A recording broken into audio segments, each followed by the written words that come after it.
Hello students, 11th economics. आपका जो topic है वो है आपका law of variable and transition factor. Law of variable किसे कहते हैं? लॉ ऑफ वेरिएबल कहते हैं बच्चों, मतलब जो भी हमने प्रोडक्शन करने के अकॉर्डिंग हमारी इकोनॉमी में किस तरह से एक मशीन के ऊपर लेबर लगेगी, किस तरह से एक फिक्स फैक्टर के ऊपर हम more than one variable factor लगाएंगे। मैंने आपको इससे पहले समझाया था, लॉन्ग रन शॉर्ट रन समझाए थे, फिक्स फैक्टर समझाया था, वेरिएबल फैक्टर समझाया था। मैंने आपको फिक्स फैक्टर समझाया था, वेरिएबल फैक्टर समझाया था बच्चों। क्या इसमें क्या बात थी कि शॉर्ट रन के अंदर आपका फिक्स फैक्टर आपका कांस्टेंट होता है, वो चेंज नहीं होता, और वेरिएबल फैक्टर आपका चेंज होता है। ये समझाया था मैंने आपको। शॉर्ट रन के अंदर आपका फिक्स फैक्टर, शॉर्ट रन के अंदर बच्चों आपका फिक्स फैक्टर जो है आपका वो आपका रहेगा कांस्टेंट, और वेरिएबल फैक्टर यानी कि लेबर वो आपकी रहेगी चेंज होती रहेगी। ठीक है बच्चों, तो आपका आज है रिटर्न्स टू फैक्टर, यानी किस तरह से हम एक फिक्स फैक्टर पर मोर देन वन लेबर हम लगाएंगे। तो एक फिक्स फैक्टर के ऊपर जब लेबर लगाते रहेंगे तो हमारी टोटल प्रोडक्शन कम हो जाएगी। मैं दोबारा बता रहा आपको, सपोज करो मेरे पास एक ज़मीन है, मेरे पास एक ज़मीन है, उस ज़मीन के ऊपर मैं काम कर रहा हूँ बच्चों। सपोज करो मेरे पास एक ज़मीन है, उस ज़मीन के ऊपर मैं काम कर रहा हूँ, तो उस ज़मीन की जो कैपेसिटी होगी उससे अगर ज़्यादा वर्क उस पर करा जाए तो प्रोडक्शन हमारी कम होनी शुरू हो जाएगी। जैसे कि एक ज़मीन का टुकड़ा है, मान लो 2 हेक्टेयर लैंड है हमारे पास। 2 हेक्टेयर लैंड में 5 लेबर सफिशेंट है। एक लेबर लगाएंगे तो प्रोडक्शन होगी, 2 लेबर लगाएंगे तो ज़्यादा प्रोडक्शन होगी, 3 लेबर लगाएंगे ज़्यादा प्रोडक्शन होगी, 4 लेबर लगाएंगे उससे ज़्यादा प्रोडक्शन होगी, 5 लेबर लगाएंगे उससे ज़्यादा प्रोडक्शन होगी। लेकिन अगर हम 6 लेबर लगाएंगे तो प्रोडक्शन उतनी ही रहेगी, ज़्यादा नहीं हो पाएगी, क्योंकि उस मशीन की जो कैपेसिटी थी वो 5 लेबर की ही थी बस। क्लियर? अच्छा, अब अगर हम 6 के बाद 7 लेबर लगावें या 8 लेबर लगावें तो उसकी प्रोडक्शन कम हो जाएगी, क्योंकि अधिक कैपेसिटी होने के बाद प्रोडक्शन किसी भी चीज़ की कम होनी शुरू हो जाएगी। इस तरह कंसेप्ट कुछ आज इस तरह का ही कंसेप्ट कुछ आज के टॉपिक में है। क्या लिखा मैंने यहाँ पे? Input of one factor increase. क्या लिखा? Input of one factor increase while other factor remains constant. क्या कौन सा है यहाँ पे? वन फैक्टर, जबकि अदर फैक्टर रिमेन्स कांस्टेंट। एक तो बढ़ेगा, अरे कांस्टेंट रहेगा। जो उनका बढ़ेगा वो तो है लेबर, जो उनका बढ़ेगा फैक्टर वो तो है लेबर, और जो उनका कांस्टेंट रहेगा वो है मशीन। क्या समझे? जो उनका फैक्टर बढ़ेगा वो तो लेबर है, जो उनका फैक्टर फिक्स रहेगा वो आपका मशीन है। सपोज करो फैक्टर प्रोडक्शन है, लिख दिया मैंने यहाँ पे। एक तो लैंड है बच्चों, दूसरा है लेबर। एक लैंड है, दूसरा है लेबर।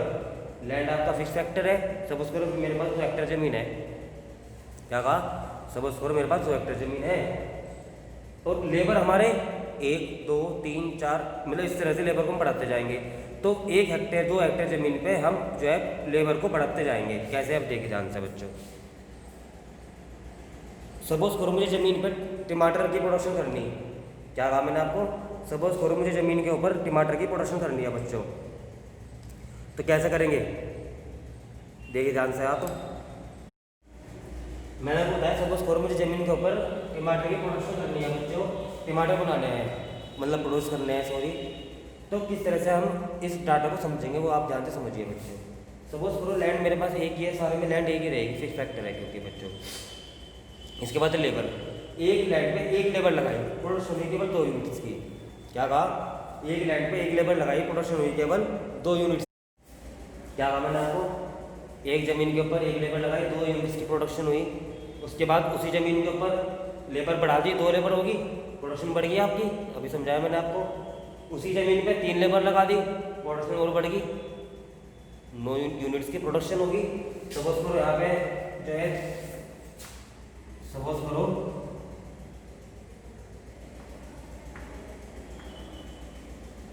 2 किलो टमाटर प्रोड्यूस हुए थे।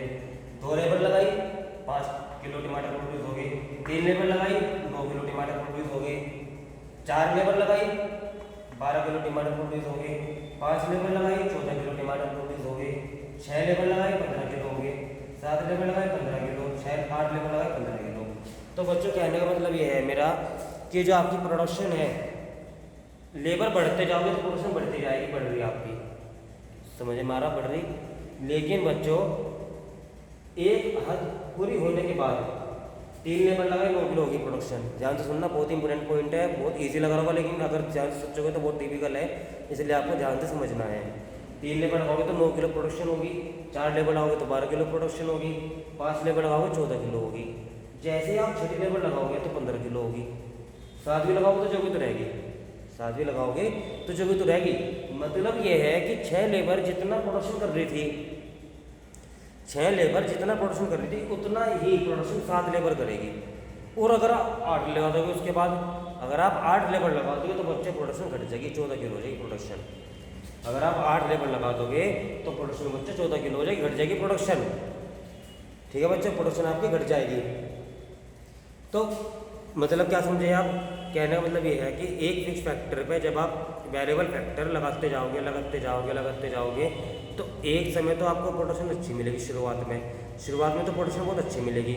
लेकिन जैसे जैसे आप प्रोडक्शन बढ़ाते जाओगे वैसे जैसे जैसे आप प्रोडक्शन बढ़ाते जाओगे, लेबर को बढ़ाते जाओगे तो आपकी प्रोडक्शन जो है कम होनी शुरू हो जाएगी। अब आपको दिख नहीं रहा है, आपको तो दिख रहा बढ़ रही है, यहाँ बढ़ रही है, तो 2 से 5 हुई, 5 से 9 हुई, 9 से 12 हुई, 14 हुई, 15 हुई, आपको तो दिख रहा बढ़ रही। लेकिन मेरे को नहीं देखोगे तो आप प्रोडक्शन घट रही। कैसे देखो ध्यान से,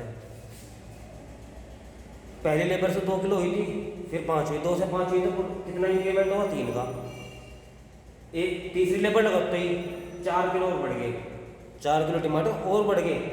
जैसे ही आपने चौथी लेबर लगाई तो बच्चों कितना हुआ प्रोडक्शन, 3 किलो तो बढ़े, 5 किलो होगा तो 2 किलो बढ़े, 6 लगाओगे तो 1 किलो बढ़े, 7 किलो कुछ भी नहीं बढ़े, 8 किलो होगा तो घट गई आप काम।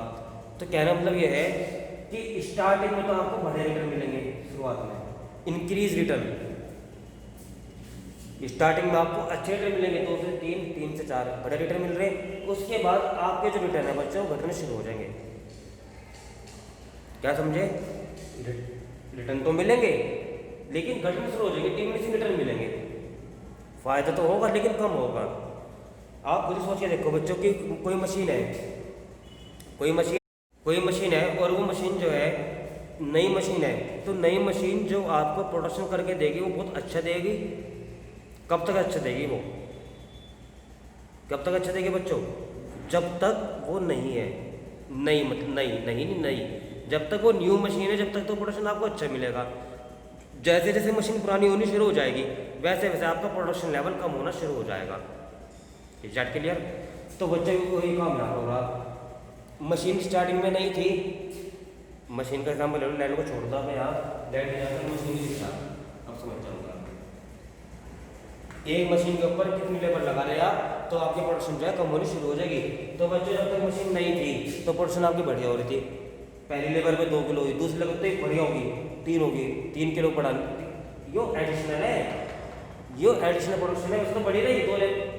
पहली लेबर पे 2 किलो, दूसरी लेबर पे 5 किलो प्रोडक्शन, कितने और एक्स्ट्रा हुआ, 3 किलो एक्स्ट्रा हुआ बच्चों। दूसरी लेबर लगाते ही 3 किलो प्रोडक्शन बढ़ गई, चौथी लेबर लगाते ही 4 किलो बढ़ गई, तीसरी लेबर लगाते ही 4 किलो प्रोडक्शन बढ़ गई। तो नई मशीन है, प्रोडक्शन बढ़िया देगी शुरुआत में, देख लो 2, 3, 4 बढ़ाते रही प्रोडक्शन है। उसके बाद बच्चों 4, 5, 6 लेबर बढ़ते जा रही, प्रोडक्शन तो बढ़ रही है बच्चों, प्रोडक्शन तो बढ़ रही लेकिन उतनी नहीं बढ़ रही जितनी पहले बढ़ रही थी। पहले तो बढ़ते हुए बढ़ रही थी 2 से 3, 3 से 4, अब घटते हुए बढ़ रही 3 तो 1। अब भी नहीं समझेगा बच्चों आप, मैं कहना चाह रहा हूँ कि प्रोडक्शन देखिए, जैसे कि आपका ये एरो है, ठीक है, तो यहाँ से यहाँ आए, 2 से 3 हुए और 3 से 4 हुए। समझ में आना चाहिए बच्चा आपको। इस तरह के पॉइंट्स हैं, बढ़ना, इस तरह से बढ़ना, ये तो बोलते हैं बच्चों इंक्रीजिंग रिटर्न, इसे बोलते हैं इंक्रीजिंग रिटर्न। और अगर इस तरह से बढ़ रहे हैं आप, पहले इतना था, फिर इतना था और फिर इतना ही हो गया, पहले इतना गैप था, फिर गैप कम हो गया, फिर गैप और कम हो गया, इसे बोलते हैं डिक्रीजिंग रिटर्न। तो कम से ज़्यादा होना तो वो बोल लेंगे इंक्रीजिंग रिटर्न, और ज़्यादा से कम होना तो बोल लेंगे डिक्रीजिंग रिटर्न।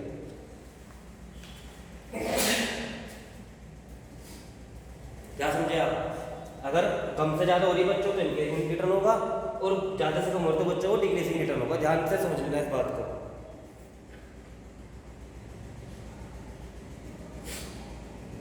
बच्चों इसीलिए मैंने आपको जब यहाँ पे इंक्रीजिंग रिटर्न हो गया तो मैंने इसीलिए लिखा यहाँ पे इंक्रीजिंग रिटर्न्स टू फैक्टर। यहाँ पे हमारा रिटर्न जो है घट रहा था तो इसीलिए लिखा मैंने यहाँ पे डिमिनिशिंग रिटर्न्स टू फैक्टर। यहाँ पे हमारे थे नेगेटिव रिटर्न्स थे, इसे लिखे नेगेटिव रिटर्न्स टू फैक्टर।